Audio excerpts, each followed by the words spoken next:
Mesdames et messieurs, bonsoir. Bienvenue au magazine économique, chaque dimanche 3h sur Radio Métropole et sur Télémétropole, le rendez-vous économique le dimanche soir à 7h. Nous allons parler du foncier en Haïti, un sujet d'actualité, mais un sujet historique également. Et pour le faire, nous avons comme invité, ce n'est pas la première fois, Madame Michèle Auriol, qui est secrétaire exécutive de la SIAT. SIAT, c'est un comité interministériel d'aménagement du territoire. Michèle, c'est encore un plaisir de vous recevoir dans notre salon pour parler d'économie et parler du foncier. Merci beaucoup, Kessner. C'est toujours un plaisir d'être avec toi à cette émission.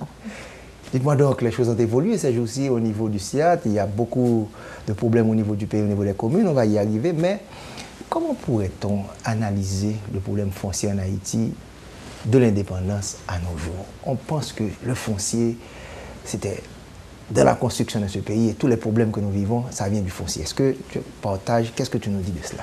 Bon, je pense que, comment dire, on se trompe souvent du fait qu'il y a quelques grandes idées qui sont partagées par la majorité des gens en Haïti, faute d'informations sur l'histoire et sur l'histoire du foncier. Je crois que c'est important de comprendre que beaucoup d'idées préconçues que nous avons sur le foncier viennent donc d'une mauvaise connaissance de l'histoire. Si je veux essayer d'aller rapidement sur l'histoire du foncier, tout ce que nous vivons aujourd'hui, tout ce que nous voyons aujourd'hui en termes de système foncier, commence avec la colonisation française au XVIIe siècle. On n'oublie pas que les Indiens avaient leur propre système mais qui a disparu avec cette population. Les Espagnols ont tenté un autre système. On ne va pas rentrer dedans puisque au moment où les Français s'installent dans la partie ouest de l'île à la fin du XVIIe siècle, les Espagnols ont laissé cette partie depuis longtemps puisqu'ils sont partis vers le Mexique, vers d'autres pays plus attractifs en termes de rentabilité. Donc les Français arrivent pratiquement en terre vierge, sans habitants, dans cette partie de l'île. Et donc ils mettent en place une structure foncière qui n'est pas la structure foncière qui existe en métropole, où il y avait encore un système féodal de tenure foncière, et ils mettent en place en fait un système très moderne. Ça peut choquer. Donc, on était en avance par rapport à la France? Nous étions en avance par rapport à la France. Et on a vu donc à Saint-Domingue notamment des banques propriétaires d'habitations coloniales. Donc on était vraiment dans quelque chose de très innovateur en termes de tenue foncière. Donc toutes ces terres-là ont été concédées aux colons qui arrivaient dans la colonie et concédées en francs à l'eux. Donc si on fait un parallèle avec le Canada, les Français s'établissant au Canada recréent le système foncier féodal, donc avec des seigneurs, avec des serfs, tandis que dans les Antilles, on est dans un système totalement ouvert. On base le système légal des Antilles sur la coutume de Paris, donc partage égalitaire et propriété au sens bourgeois du terme avant le Code civil. Donc marché foncier très actif, beaucoup d'habitations. Une fois les habitations concédées, elles rentrent dans un marché foncier. Et autre dimension extrêmement intéressante, les Blancs peuvent être propriétaires, mais les affranchis aussi. Donc tout ce qui est ancien esclave ou fils de Blancs et d'esclaves qui ont le statut de libre peuvent aussi être propriétaires. Maintenant, il y a des caractéristiques. On va retrouver beaucoup plus d'affranchis, ce qui va expliquer des choses aussi après l'indépendance, beaucoup plus d'affranchis propriétaires en ville plutôt que de grandes habitations coloniales du genre des frères Raymond à Aquin, Julien Raymond et ses frères, mais aussi dans les zones de montagne où ils jouent un peu le rôle de pionniers pour la culture du café. Donc, quand les événements de la Révolution française commencent en France et aussi ici à Saint-Domingue, c'est comme un écho. Et Saint-Domingue reprend beaucoup de dispositions révolutionnaires comme ça se passait en France à ce moment-là. Donc, comment dire, révolte des esclaves, affaire Galbo que nous avons étudiée à l'école, un grand nombre de propriétaires quittent la colonie sous la pression des envoyés des gouvernements révolutionnaires. Donc, je parle particulièrement de Sontonax et de Paul Vérel. La liberté est proclamée en 1793, qui est vraiment une année charnière pour cette période-là. Et il y a ce débat, il y a toute une correspondance qui a été publiée par l'Espinasse, il y a toute une correspondance entre Paul Vérel et Sontonax. Paul Vérel dit... Des idées contraires? Des idées contraires, ça veut dire que c'est intéressant. Le Sontonax qui est girondin est beaucoup plus, je dirais, conservateur que Paul Vérel qui est, comment dire, jacobin. Donc, Paul Vérel dit, si nous donnons la liberté, nous devons aussi donner la propriété. Il faut ancrer la propriété, la liberté dans la propriété. Et contrairement donc à ce qui va se passer en France, où les biens confisqués à la noblesse, au clergé, sont revendus comme biens nationaux pratiquement immédiatement, ici à Saint-Domingue, ces biens sont pris, mais ils sont constitués en domaine de l'État, ils ne sont pas distribués ou vendus, pour la simple et bonne raison à qui on aurait vendu, ça aurait été aux anciens esclaves, ça aurait été aux affranchis. Donc c'est comme ça qu'on a eu la liberté sans la propriété. Et je pense que ça, c'est un point qui est extrêmement intéressant à savoir. Boyer a été le secrétaire de Paul Vérel, le commissaire civil. Qui a influencé. Donc, et lui, assistant du président Pétion, puis président lui-même, il reprend cette idée d'ancrer la liberté dans la propriété. Et c'est ainsi qu'on va voir les gouvernements de Pétion et de Boyer distribuer ces terres qui avaient été confisquées par l'État français, donc qui avait pris les terres des colons considérés comme ennemis de la nation, et les distribuer et les vendre. On a vendu les grandes propriétés en totalité, on en a distribué, mais aussi on a morcelé les anciennes habitations coloniales par petits bouts de 5 carreaux, de 10 carreaux, de 12 carreaux, que l'on retrouve dans les archives. Ces ventes ont été faites de manière officielle et bénéficiant à l'État de l'époque?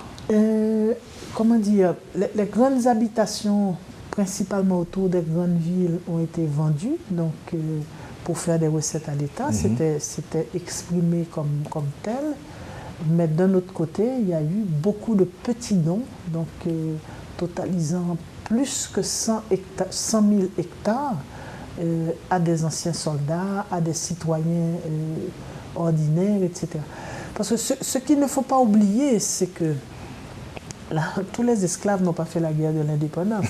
La plupart des esclaves n'ont pas fait la guerre de l'indépendance. Ils sont restés sur les anciennes habitations coloniales.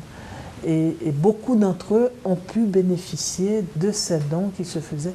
Il faut imaginer qu'on est dans une population de moins d'un demi-million d'habitants, avec nos 28 000, bon, moins que 28 000 kilomètres, le territoire n'était pas constitué tel qu'il est aujourd'hui, mais il y avait une grande disponibilité foncière à ce moment précis de l'histoire. Maintenant, lorsque vous regardez la République dominicaine, est-ce que nous avons deux systèmes fonciers différents? On a deux systèmes fonciers différents et on a des histoires différentes aussi. Il ne faut pas oublier que du côté français, et l'ambassadeur actuel de la République dominicaine en Haïti a écrit un livre sur ça. Du côté français, on est dans un système extrêmement intensif. On est dans la production principalement de la canne, qui demande beaucoup de main-d'œuvre, aussi bien pour cultiver la canne, la récolter et la transformer. Dans le système espagnol, on est dans de l'extensif. On est principalement dans l'élevage, donc avec d'immenses troupeaux et des esclaves à cheval en train de gérer ces troupeaux dans d'immenses, immenses à l'échelle d'Haïti, dans d'immenses étendues. Et André Marcel Danse a écrit « Un esclave à cheval n'est pas tout à fait un esclave ». En effet, il travaille la terre donc avec. on est dans des systèmes complètement différents. Donc une population esclave beaucoup moins nombreuse dans la partie est que dans la partie ouest, et des rapports entre colons et esclaves qui étaient complètement différents. Maintenant, Haïti, le régime foncier que nous avons connu, vous avez bien expliqué qu'il y a toute une histoire. Est-ce qu'on subit ça actuellement? Est-ce que l'histoire en a autour? Les grandes caractéristiques? Bon, je prends un exemple, je prends l'habitation. Ce qui est important à comprendre et intéressant à comprendre, c'est qu'aujourd'hui, quand on parle de déprés, quand on parle de tabac, quand on parle je ne sais pas quel autre exemple on pourrait prendre, nous citons en fait les noms des propriétaires colons. Donc, et quand on parle d'habitation, quand on est en milieu rural, on fait référence aux habitations coloniales, donc aux plantations coloniales telles qu'on les appelait dans les Antilles. Et quand on prend donc à Campérin, par exemple, l'habitation Rollin, qui appartenait à un colon, aujourd'hui, cette habitation, elle fait plus de 300 parcelles. Donc, ça donne une idée, parce que la coutume de Paris, telle qu'elle a été importée dans les Antilles par les colons français, prônait notamment le partage égalitaire. Et donc, on a gardé ce principe-là, qui a été repris par le Code civil français. Donc, le partage égalitaire est vraiment une des caractéristiques de notre système foncier et a provoqué, en France, on l'appelle la machine à émietter le foncier. Et donc, même si en France, on a pris des précautions, notamment pour les exploitations agricoles, mais en Haïti, les parcelles se sont émiettées avec le temps. Donc, Rollin, qui était une parcelle unique appartenant à un colon, unité de production forte, on est dans la production de la canne et dans la plaine d'Écaille. Aujourd'hui, Rollin fait plus de 300 parcelles. On prend une habitation comme l'habitation Journu, qui appartenait à un colon. Aujourd'hui, il y a plus de 800 parcelles. Donc ça donne une idée de l'émiettement qui s'est... Il y a une différence entre le foncier immobilier et le foncier urbain? Et voilà, rural versus l'urbain? C'est deux fonciers différents? Non, je pense que nous suivons les mêmes principes d'évolution des façons d'acheter, de vendre, de partager. C'est la même loi. Mais les parcelles, par exemple? Les parcelles sont évidemment aujourd'hui beaucoup plus petites en ville qu'à la campagne. Donc ça, c'est la concentration de population. C'est un phénomène classique. Si je prends deux villes, la ville d'Écaille et la ville du Cap-Haïtien, ça appartenait à quelqu'un et comment on a subdivisé pour obtenir les rues, tout ça? Ah non, non, non, non. Là, on rentre dans un élément tout à fait volontariste. Ça veut dire que si je prends Port-au-Prince, le Cap n'a pas fait exception à la règle, l'Écaille non plus. Quand l'État français décidait de créer une ville, elle achetait la terre, elle faisait le morcellement, donc traçait les chemins, et maintenant les parcelles, ils décidaient de la taille des parcelles, et ces parcelles étaient revendues à des particuliers. Et nous avons maintenu cette tradition pour la création de Pétionville, pour la création d'Aquin, parce que l'ancienne ville d'Aquin, c'est ce qu'on appelle Vieux-Bourg d'Aquin. La ville actuelle d'Aquin, c'est une ville d'après l'indépendance. Donc, et l'État haïtien, à ses débuts, a procédé de façon classique pour la création de villes, comme ça se faisait pendant la période coloniale. Donc, pour Port-au-Prince, les colons ont d'abord acheté, le gouverneur a d'abord acheté l'habitation Rondeau, là où se trouve l'ancienne cathédrale. Et maintenant, ils ont fait les subdivisions. Ils ont créé les îlots, ils ont fixé la dimension des parcelles et on a vendu à ceux qui étaient intéressés à acheter ces parcelles. Et Pétionville a suivi exactement la même procédure. Donc, les villes spontanées où chacun se met où il veut, c'est la fin du 19e siècle haïtien. Donc on parle de Delma, Tabac, tout ça c'est... Même pas, on parle de Campérin, on parle Delma, Tabac, c'est plus récent, c'est le 20e siècle, le milieu du 20e siècle. Donc c'est des logiques spatiales différentes. Tout à fait. Vous suivez le magazine économique sur Radio Métropole et sur Télémétropole, le rendez-vous économique. On parle du foncier, l'histoire, les grandes caractéristiques. Michel Auriol, notre invité. On prend la pause, on se retrouve dans quelques instants. T'aimes raconter nous histoire qui a la banque pour changer l'argent papier en pièces monnaie. Bonjour messieurs. Bonjour. T'as aimé changer l'argent ça yo en pièces monnaie s'il vous plaît. Désolé madame, pas de monnaie. Hein? Mes amis à toi, à qui sa banque ça utile même. Li pas jamais de monnaie, ça fait me songer problème de gain à qui on client. Client, pas de monnaie de goût et demi. Pour ti surette pour passer dans bouche là. Chéri amour, c'est pas l'argent, mais monnaie en pièces c'est l'argent. C'est pas bon petit monnaie non. Comment on va le compléter comme camionnette là? Moi pas décourager non. Moi t'ai passé dans l'autre banque. Bonjour. Bonjour, c'est monnaie en pièces ou besoin? Mais banque qui fait travail li. M'a tout quitté l'autre banque qui pas de bon service là.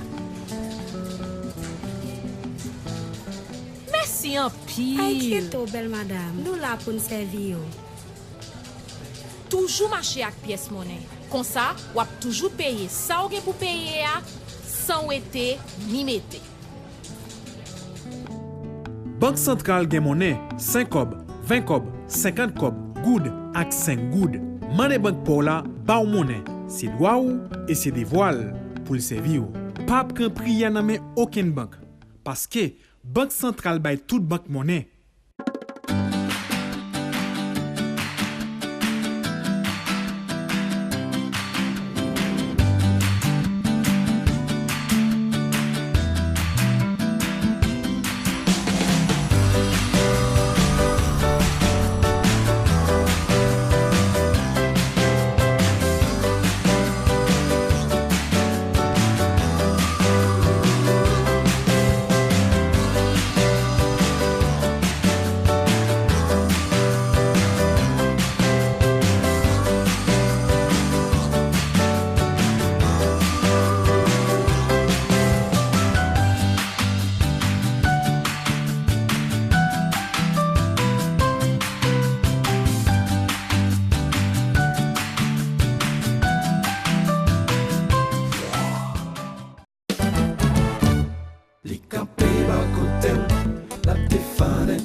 Lorsque client Sogé Bank, Sogé Bank, toujours bas côté mes amis.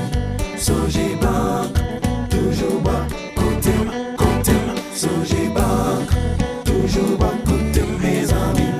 Sogé Bank, toujours bas côté, Sogé Bank. Pour suivre le magazine économique sur Radio Métropole et sur Télémétropole, le rendez-vous économique, nous avons comme invité Mme Michel Auriol qui nous parle exactement du problème foncier en Haïti, du système, je pourrais dire en général. Michel, on a parlé des grandes caractéristiques. Nous sommes arrivés maintenant à la transition. Comment a été la transition? À savoir, lorsque les colons sont partis après la Révolution, post-1804, comment ça s'est fait? Bien, on n'oublie pas qu'on avait des propriétaires affranchis pendant la période coloniale. Qui sont restés. Qui sont restés et il n'y a pas eu, contrairement à ce qu'on imagine, une contestation de ce droit de propriété.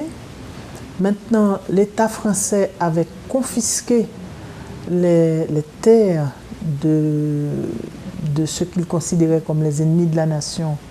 Donc, ces confiscations se sont faites en 1793 et ce foncier récupéré par l'État français, l'État haïtien en a hérité.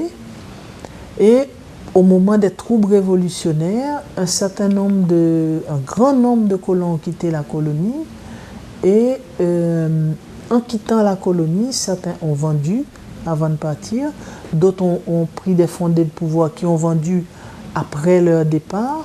Malgré la révolution, malgré la victoire, il n'y a pas eu de chasse aux sorcières, de dire bon, on vous a mis dehors, les terres nous appartiennent, donc il y a eu des ventes normales. Non, je parle de la période révolutionnaire, donc entre 1789 et 1804. Ok. Donc on a des troubles qui commencent déjà avec la contestation de l'autorité administrative. Donc la mort du colonel de Mauduit à Port-au-Prince est typique de ce genre d'événement. Et la grande révolte des esclaves avec tout ce que ça va entraîner comme affrontement entre les troupes françaises, les esclaves et toutes les démarches des affranchis pour la conquête de la liberté. On est vraiment de l'égalité plutôt, on est vraiment dans une période très troublée. Il ne faut pas oublier qu'en 1793 également, la France rentre en guerre avec pratiquement toute l'Europe coalisée et on a une invasion anglaise et une invasion espagnole de la colonie française. Donc on a ressenti ce qui se passait en Europe sur le territoire. Ah, mais c'était permanent. Il y avait un écho systématique de tous les grands événements marquants de la Révolution française en France et en Europe et dans les colonies. Donc, quand Louis XVI a été guillotiné donc en janvier 1993, ça a entraîné une coalition armée contre la France, mais contre la France dans ses possessions coloniales également. Donc, l'armée anglaise a occupé un certain nombre de points du territoire de Saint-Domingue et l'armée espagnole n'a eu qu'à traverser la frontière et a recruté des supplétifs parmi les deux armées. ont recruté des supplétifs parmi les esclaves et les affranchis ici. Donc il y a eu vraiment une période extrêmement troublée avec beaucoup de peur, je dirais, chez les civils. Et beaucoup de gens ont quitté la colonie, et beaucoup de colons ont quitté la colonie sous la pression des événements. Et donc, comment dire, beaucoup de propriétés ont été vendues à ces moments de crise et on en retrouve la trace dans les archives des notaires et des arpenteurs haïtiens. Et en fait, au moment de l'indépendance d'Haïti, les seules transactions qui ne sont pas reconnues, ce sont les transactions qui ont eu lieu entre la révolte de l'armée indigène en octobre 1802 et la proclamation de l'indépendance le 1er janvier 1804. Mais tout le reste, ce qui s'est passé avant la période révolutionnaire, quand je dis période révolutionnaire, c'est vraiment Révolution française. Hein, et avant donc, cette période, pendant cette période, il n'y a pas eu de contestation de ces droits de propriété. Maintenant, le nouveau pouvoir qui émerge après 1804, comment ils ont su gérer le foncier? Est-ce que les archives nous montrent qu'il y avait vraiment un travail énorme, qu'il y avait un bureau spécial, parce qu'on a tout repris de la France, comment la gestion allait être faite, comment la redistribution, les combattants, comment vous avez lu ça? Bon, je ne pense pas qu'il y ait eu une grosse administration. On retrouve ça dans les budgets, dans les recommandations du secrétaire d'État. Mais,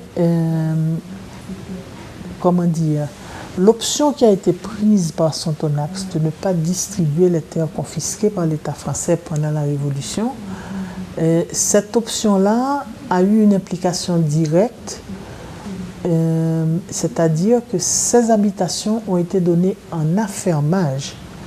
Et à l'époque, quand il y a eu la mission d'Hédouville, que nous avons étudiée sous un autre angle quand nous étions à l'école, Hédouville, ça a été l'un des dossiers dans lesquels il est rentré très fort et il s'est fait taper sur les doigts. C'est le fait que tous les officiers français, y compris donc tous ces Haïtiens, enfin ces futurs Haïtiens qui avaient été intégrés à l'armée française, sont devenus des fermiers de l'État. Et c'est comme ça qu'on retrouve des officiers maîtrisant 4, 5, 10, 20 habitations coloniales qui étaient prises en affermage. Et c'est pas propriétaire. Pas propriétaire. Et donc, quand Dessalines devient chef d'État, il hérite de cette situation-là. Et c'est l'un des points de friction entre Dessalines et beaucoup d'officiers haïtiens. Et je pense que l'option de Pétion et l'option de Boyer de distribuer cette terre, c'était aussi s'enlever une épine du pied dans la gestion de ces affermages, comment on payait, comment on ne payait pas, en nature, en espèces, c'était vraiment...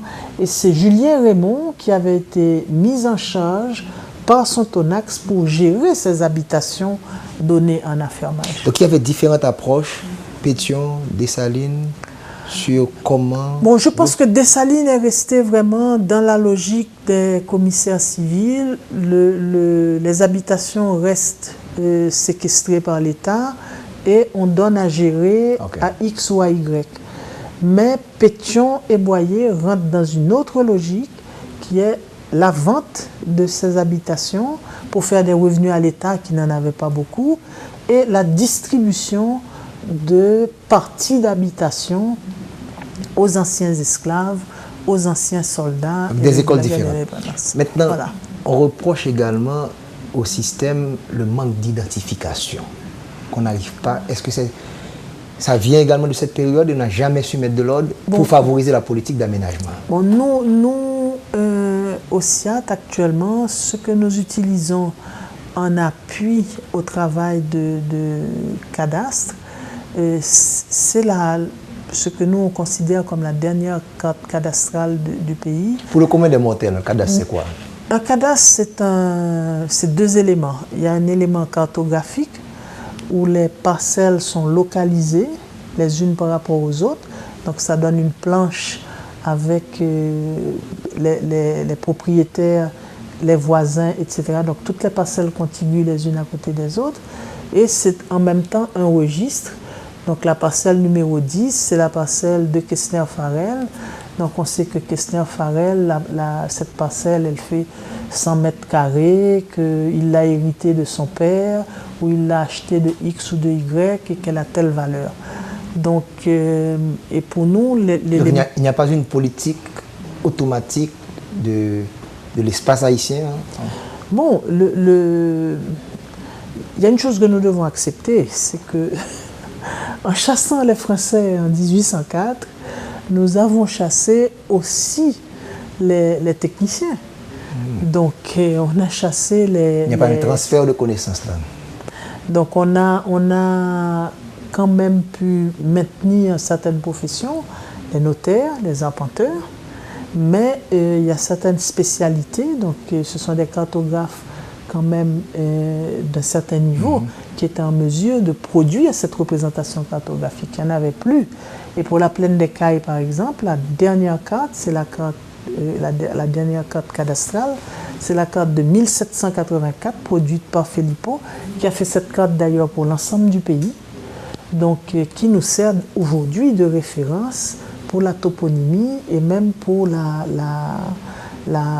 comment dire, les limites des habitations, ce qu'on continue d'appeler les habitations dans la paysannerie haïtienne et qui correspondent aux limites des anciennes habitations coloniales. Est-ce que ça a posé des problèmes à travers le temps pour pouvoir bien aménager l'espace, l'aménagement du territoire haïtien?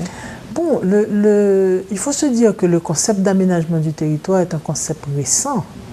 C'est un concept des années du milieu du XXe siècle. Ah, c'est vrai.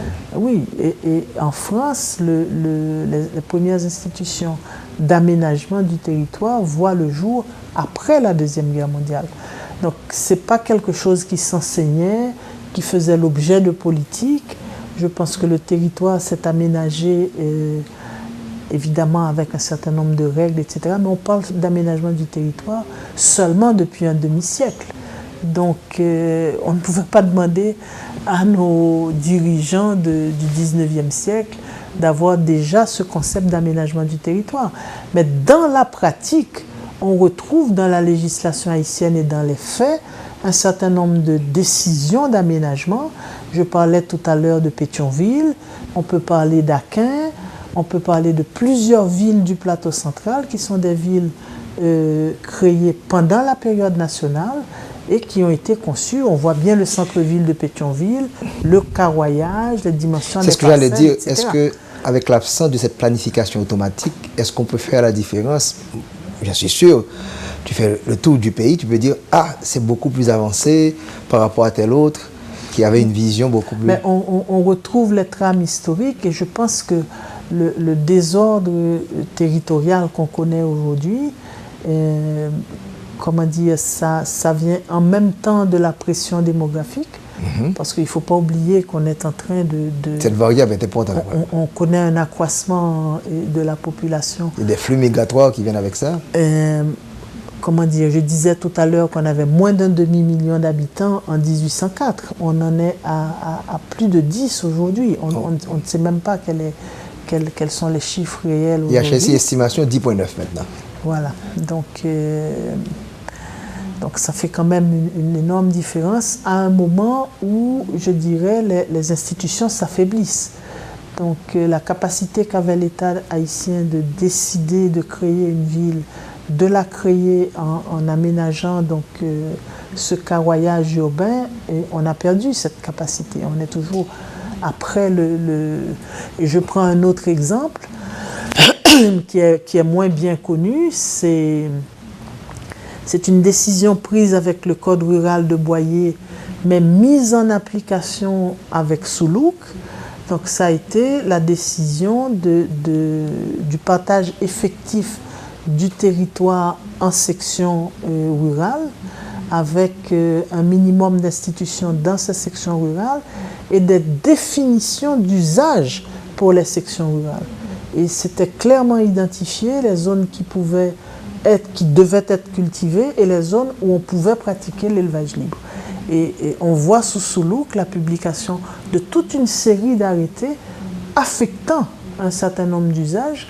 Et c'est intéressant qu'avec la croissance démographique, avec la réduction de la dimension des exploitations agricoles, il aurait fallu prendre une série de décisions, je dirais, dans les 50 dernières années, par rapport notamment à la question de l'élevage libre, qui est l'un des points les plus conflictuels en milieu rural haïtien. Avec la dynamique foncière, et aujourd'hui on peut parler de l'urbanisation, c'est un phénomène mondial et Haïti n'y échappe pas. Comment peut-on voir le foncier haïtien dans cette dynamique? Bon, on a une étude en cours actuellement qui s'appelle une Urbanization Review de la Banque mondiale pour essayer de faire le point, quel est le niveau d'urbanisation réel en Haïti aujourd'hui. Et les premiers chiffres qu'ils avancent, ils n'ont pas terminé ce travail, ce serait 64% de la population qui se retrouverait, non pas en ville, parce qu'on n'a pas les structures urbaines qui correspondent vraiment à une définition de la ville, mais en zone de concentration de plus de 200 000 personnes. Donc ça veut dire quoi? Ça veut dire que vous allez voir aujourd'hui qu'il y a une intensification des conflits fonciers dans la région métropolitaine du fait que le foncier prend énormément de valeur du fait de l'urbanisation. Ça veut dire que quand on a un champ et qu'on fait du maïs, disons 2 fois par an, le terrain n'a plus la même valeur quand il se convertit en espace urbain. Donc du coup... Donc, ce qu'on vit aujourd'hui s'explique par ce phénomène. C'était tabac, Keskov. Tout à fait. C'était comme pour la Tibonite. Ça veut dire qu'on a mis un réseau d'irrigation en place. Ça donne de la valeur. On peut faire 2-3 récoltes par an d'une culture qui rapporte beaucoup le riz. Donc on a eu une explosion des conflits fonciers, une hausse du prix de la terre. Et c'est ce qu'on est en train de vivre aujourd'hui avec l'urbanisation, notamment dans la région métropolitaine. Et donc si on n'est pas en mesure de suivre de façon précise, avec un cadastre notamment, ce qui est en train de se passer, et de définir les règles du jeu non agricole, pour faciliter la structure. Et c'est pour ça que nous, on dit, les agronomes nous disent souvent, aidez-nous, la ville est en train de miter le territoire agricole. Et la réponse, elle est, structurons la ville. Permettons à la ville de se développer en hauteur plutôt que de continuer à s'étaler. C'est en gérant la ville qu'on va protéger les espaces agricoles. On va revenir sur ce point, c'est très important à savoir l'espace aérien, il faudra y exploiter maintenant. On va prendre la pause, on se retrouve dans quelques instants pour la troisième et la dernière partie de l'émission. Nous histoire qui a la banque pour changer l'argent papier en pièce monnaie. Bonjour messieurs. Bonjour. T'as aimé changer l'argent ça yo en pièce monnaie s'il vous plaît. Désolé, madame. Pas de monnaie. Ay, mes amis ato, à qui sa banque ça utile même. Li pas jamais gen monnaie, ça fait me songer problème te gen ak yon client. Client, m'pa gen monnaie de goud et demi, pour ti surette pour passer dans bouche là. Chéri amour, c'est pas l'argent, mais monnaie en pièces, c'est l'argent. Si pas bon petit monnaie non. Comment m'bral compléter comme camionnette là? Moi pas décourager non. Moi t'ai passé dans yon l'autre banque. Bonjour. Bonjour, c'est monnaie en pièces au besoin? Mais banque qui fait travail li. M'a tout quitté l'autre banque qui pas bon service là. Merci en pile. Inquiète-toi, belle madame. Nous là pour nous servir. Toujours marcher avec pièce monnaie. Comme ça, ou toujours payer ça ou pour payer sans été ni mette. Banque centrale gen monnaie 5 kob, 20 kob, 50 kob, goud ak 5 goud. Monnaie banque pour la ba ou monnaie. C'est droit ou et c'est des voiles pour le servir. Pas pran priya nan men aucune banque parce que banque centrale bay toute banque monnaie.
Passer le bar performance, wap satisfait sans man. Love ses clients Sogebank. Sogebank, toujours bas côté de mes amis. Sogebank, toujours bas côté, côté. Sogebank, toujours bas côté de mes amis. Sogebank, toujours bas côté, côté. Sogebank. Vous suivez le magazine économique sur Radio Métropole chaque dimanche à 3h et sur Télémétropole, le rendez-vous économique. On parle d'un problème crucial dans le pays, le foncier, comment gérer tout ça. Il y a une nouvelle variable, l'urbanisme, on a expliqué, et c'est le monde qui est à s'urbaniser. D'ailleurs, au niveau du continent américain, ça se fait à un rythme extrêmement rapide et nous sommes même en retard. Je crois que les Dominicains, ça fait plus de 80% d'urbanisme. Comment nous, en Haïti, vous avez soulevé ce facteur, comment on doit gérer tout ça? Que peut-on faire? Bon, la première question, je pense, c'est de changer le regard sur la ville. La ville est porteuse de développement économique, elle est porteuse d'une autre culture. Quand on parle de civilité, on parle d'un nouveau cadre de relation entre les gens. Et la ville peut être porteuse vraiment de développement, d'ouverture d'esprit. Et nous devons changer notre regard sur la ville et ne pas la voir comme un entassement de population, une zone à risque. Nous devons nous habituer à l'idée que Haïti n'est plus un pays essentiellement agricole. La majorité de la population haïtienne, peut-être 64%, nous attendons la finalisation des études aujourd'hui, vit aujourd'hui en ville. Donc il y a un effort particulier à faire et transformer les villes passe la plupart, déjà, je dirais, au départ, par la maîtrise du foncier urbain. Donc les dimensions des parcelles, la fiscalité, tous ces éléments-là vont jouer pour donner sa forme à la ville. Mais ne craignez-vous pas qu'on dise que en mettant le focus sur la ville, on va réellement abandonner le rural et la pauvreté, l'extrême pauvreté. Comment vous répondez à cela? Les agronomes nous disent souvent qu'il faut leur donner un coup de main avec le mitage de l'espace agricole par les villes. Donc on voit ce qui s'est passé avec la plaine du cul-de-sac, la plaine des Cailles très fortement entamée. Autour du Cap, on voit également le phénomène. Mais la réponse, elle est que pour protéger l'espace agricole, il faut structurer la ville et aider la ville à se développer en hauteur plutôt qu'à s'étaler. Donc ça nous ramène au foncier. Ça nous ramène au foncier. Ce sont les règles du jeu qu'il va falloir faire jouer pour permettre que ce soit plus intéressant de construire un bâtiment de 4 étages que d'aller se réfugier, d'occuper un bout de la plaine pour pouvoir continuer à vivre à l'horizontale. Donc c'est un gros travail qui demande une grosse volonté politique, déjà une compréhension de la question parce que c'est pas évident pour tout le monde, et il faudra mettre une grosse volonté politique derrière cette volonté de transformer la ville. Faut-il ajouter un aspect culturel dans tout cela? Bon, comment dire, je pense qu'elle est automatique. Quand on regarde les sites préhistoriques, il y a des grands moments dans l'histoire de l'humanité, donc les premières cultures, donc l'invention de l'agriculture, mais l'invention des premières villes donc dans le bassin du fleuve Mésopotamie, c'est un grand moment aussi de l'histoire. Donc l'urbanisation dans l'histoire du monde a façonné, je dirais, les civilisations. Certains pensent que c'est peut-être la plus grande invention qu'il y a eu dans l'histoire de l'humanité. Mais tout à fait. Donc c'est une autre façon de vivre et ça s'apprend donc à l'école, ça s'apprend dans le quotidien des relations entre les gens. Ça se construit comme la ville elle-même se construit physiquement. Donc là, c'est un gros dossier pour la question foncière également, parce que quand une zone commence à s'urbaniser, le prix du foncier monte, de façon spéculative ou pas, et nous avons vu se développer au cours des 30 dernières années ces mainmises sur le foncier pendant les périodes d'incertitude politique comme celle que nous vivons actuellement. Donc il y a dans la prise de valeur du foncier, du fait de l'urbanisation, un champ dans lequel l'État doit exercer une autorité pour orienter les choses.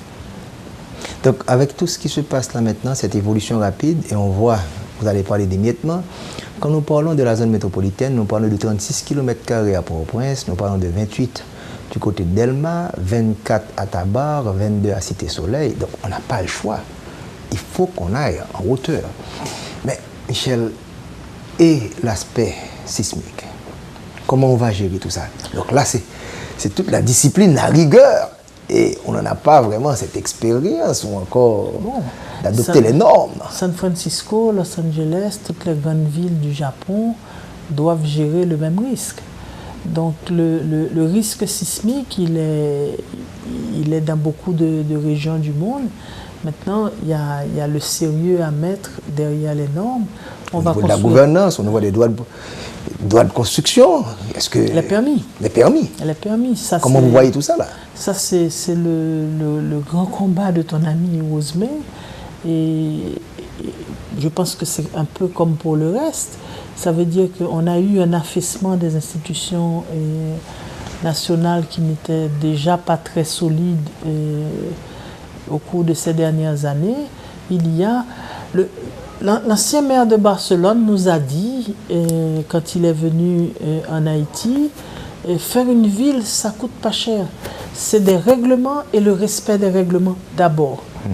Donc, et là, on renvoie donc à l'autorité de l'État et à la capacité de l'État de dire on fait comme ci et pas comme ça. Donc, en soi, je dirais, les règles à mettre en place, elles sont connues, on ne va pas réinventer la roue, mais il faut mettre derrière une machine économique et il faut mettre en marche une machine réglementaire pour pouvoir avancer avec la construction. Pour la dernière partie de l'émission, j'aimerais bien me concentrer sur ce que vous faites, particulièrement au niveau de SIAT, les technologies que vous utilisez, le cadastre, quels sont les travaux sur le terrain. Je crois qu'on a déjà parlé du projet pilote de camp. Qu'est-ce que vous êtes en train de réaliser pour faire face à ces grands défis pour le pays? Bon, nous pensons que la question foncière, au point où elle en est aujourd'hui, avec les nouveaux besoins sociaux et tout ça, il y a une réforme foncière qui s'est mise en place au cours des dernières années et cette réforme se veut holistique. Donc la transformation des métiers directement liés au foncier, donc les notaires, les arpenteurs, où il faut changer un certain nombre de règles du jeu, notamment la façon dont les documents, les titres de propriété sont produits, légaliser l'utilisation de l'ordinateur, légaliser l'utilisation du GPS, disposer d'outils modernes. Donc aujourd'hui, il y a une orthophoto qui est le point de départ du cadastre, une orthophoto de précision qui existe pour tout le pays. Nous avons commencé avec des communes pilotes, mais aujourd'hui le cadastre, grâce à cette photo, est possible pour toutes les communes d'Haïti. On est en train de mettre en place un réseau GNSS. Ce sont des antennes qui répètent les signaux pour les GPS, ce qui fait que quand ce réseau sera terminé, donc tous les arpenteurs, tous les ingénieurs pourront capter sans aucun problème les signaux GPS, quel que soit le point du pays dans lequel ils se trouvent. Et le plus difficile, c'était d'arriver à faire, et c'est ce qu'on a tenté de faire à Campérin, de tester une méthode pour réaliser le cadastre. Et la méthode, elle a plusieurs dimensions. Ça, c'est le mesurage des terres, c'est collecter les informations foncières, collecter les documents fonciers, arriver à produire les planches et les listes donc, de nature cadastrale et le faire de façon dans une ambiance de confiance avec les populations. Donc je crois que l'expérience a démontré que c'était possible. Maintenant, le travail de terrain est terminé pour cette commune-là. Et on est en train de traduire toutes les étapes qui ont été suivies en méthode, en procédure, de façon à ce qu'on puisse avoir un manuel qui peut être décliné de façon exactement et rigoureusement pareille sur toutes les communes du pays. Donc je crois que la population s'est montrée très ouverte, elle est prête pour ce genre d'exercice parce qu'elle sait ce que ça lui coûte un conflit foncier. Donc, et elle sait aussi comment, dans l'incertitude, il y a des investissements qui seraient intéressants pour lui, ne serait-ce que planter un arbre qui serait... donc, il peut avancer sur ce terrain-là pour son propre bien-être et le bien-être de sa famille. Donc, au niveau de SIAT, vous pensez qu'avec les technologies qu'on pourrait, dans un temps assez court, pouvoir avoir la cartographie pour l'ensemble du territoire national, les villes? La technologie nous permet d'aller d'assez vite pour la délimitation des parcelles. Ce qui prend plus de temps, c'est vraiment l'identification des droits. Ça veut dire qu'une fois la parcelle délimitée, cartographiée à l'intérieur d'un ensemble de... Maintenant, il y a tout le côté qui est propriétaire. Donc on a pratiquement 200 ans de droits à épurer pour dire de façon claire et définitive c'est X, c'est pas Y qui est propriétaire et s'entendre également avec les gens parce que il y a toutes sortes d'accommodements fonciers qui se sont mis en place avec les années parce que les gens devaient continuer à vivre ensemble. Il y a un marché foncier dans ce pays. Il y a des professionnels qui sont concernés par la question, qu'il s'agisse des gens du système judiciaire, qu'il s'agisse des professionnels du foncier. Donc tout ça a créé quand même des habitudes dont il faut tenir compte aujourd'hui quand on réalise. Et ça prend du temps. Il n'y a pas que les conflits individuels. Maintenant, il y a les conflits entre les communes. Est-ce que SIAT se retrouve à l'intérieur de tout ça? Comment ça se retrouve un peu pris dans cette question de deux façons. La première, c'est que qui dit aménagement du territoire dit connaissance du territoire. Et la connaissance élémentaire du territoire, c'est de connaître là où une commune c'est de savoir où une commune commence, où elle finit. Donc on demande au maire de gérer un espace qu'il ne maîtrise pas. Donc aujourd'hui dans le pays, il y a des conflits pratiquement entre toutes les communes par rapport à la question des limites. Parce que ce qu'il faut savoir, c'est que nous avons commencé en 1804 avec 52 communes. Nous en sommes aujourd'hui à 150. Ça veut dire qu'il y a eu un fractionnement continu des communes. À l'époque où on a créé les communes en Haïti, c'était pendant la période révolutionnaire, donc où les paroisses coloniales sont devenues des communes coloniales. On faisait là la même chose en France. Donc on a créé à l'époque à peu près 40 000 communes en France. Aujourd'hui, il y a à peu près 40 000 communes toujours en France. En Europe, c'est le pays ayant le plus d'espace de ce genre. Oui, mais ça veut dire que le territoire des communes n'a pas changé. Donc on sait que d'une génération à l'autre de maire, on a le même territoire à gérer, on connaît son territoire et on peut savoir ce qu'il peut donner, ce qu'il ne peut pas donner, combien de gens à peu de choses près, où se trouvent les gens, etc. Tandis qu'en fractionnant de façon continue nos communes, on a des communes à géométrie variable. Donc quelqu'un qui est maire il y a 50 ans, celui qui devient maire aujourd'hui, il n'a pas le même espace à gérer. Donc c'est profondément dérangeant parce que qui dit aménagement du territoire, dit aménagement sur le long terme. Il y a une transmission de génération en génération de la connaissance de son territoire, des gens sur le territoire. Et comment trouver une solution à ce problème? Bon, moi je pense personnellement que les dispositions constitutionnelles sur l'organisation administrative de l'espace ne favorisent pas une bonne prise en charge locale et il faudra, je pense à un moment ou à un autre, faire quelque chose de global au lieu de créer épisodiquement et sous des pressions diverses, une commune ici, une Donc vous serez pour là. une commission où il y aura au niveau national des représentants pour prendre la décision et que les maires puissent accepter tout ça également. Bon, ça veut dire que je pense qu'il faut partir dans d'autres concepts. Ça veut dire on a une histoire du territoire et du fractionnement du territoire. Il y a aujourd'hui des problèmes de gestion. La population ne se trouve plus là où elle était il y a 50 ans. On le voit bien à travers les images satellites notamment.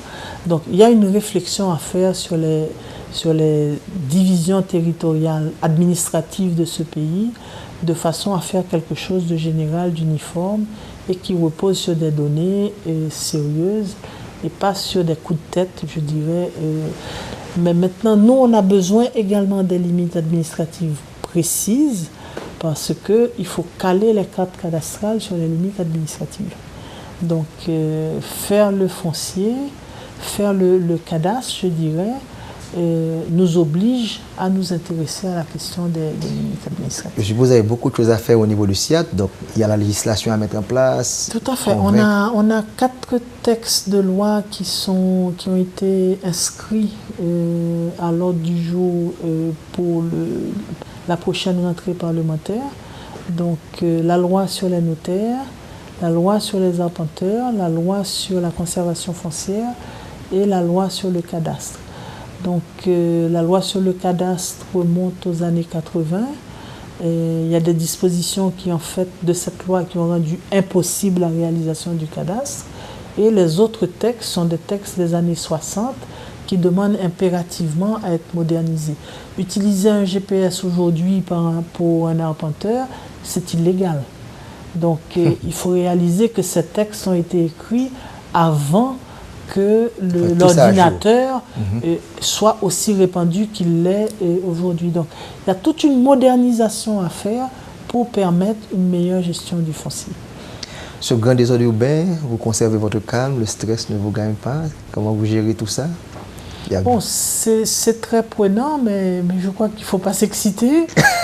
Je crois qu'il y a des solutions, il y a des pistes, ça demande beaucoup de travail. Ça demande beaucoup d'efforts parce que ce sont des thèmes transversaux. Donc on est engagé dans un dialogue interministériel qui demande beaucoup de doigté, qui demande d'informer souvent les interlocuteurs autour de thèmes qui ne sont pas des thèmes très faciles. Ce sont des thèmes complexes et qui demandent d'ajuster, d'articuler les rapports entre les institutions. On a l'habitude de fonctionner de façon un peu verticale. Ça demande un changement de regard. La participation à l'horizontale, c'est important. Mais je crois que ça fait du chemin, je vois notamment au niveau du foncier. Les Français s'établissant au Canada recréent le système foncier féodal, donc avec des seigneurs, avec des serfs, tandis que dans les Antilles, on est dans un système totalement ouvert. On base le système légal des Antilles sur la coutume de Paris, donc partage égalitaire et propriété au sens bourgeois du terme avant le Code civil. Donc marché foncier très actif, beaucoup d'habitations. Une fois les habitations concédées, elles rentrent dans un marché foncier. Et autre dimension extrêmement intéressante, les Blancs peuvent être propriétaires, mais les affranchis aussi. Donc tout ce qui est ancien esclave ou fils de blanc et d'esclaves qui ont le statut de libre peuvent aussi être propriétaires. Maintenant, il y a des caractéristiques. On va retrouver beaucoup plus d'affranchis, ce qui va expliquer des choses aussi après l'indépendance. Beaucoup plus d'affranchis propriétaires en ville plutôt que de grandes habitations coloniales du genre des frères Raymond à Aquin, Julien Raymond et ses frères, mais aussi dans les zones de montagne où ils jouent un peu le rôle de pionniers pour la culture du café. Donc, quand les événements de la Révolution française commencent en France et aussi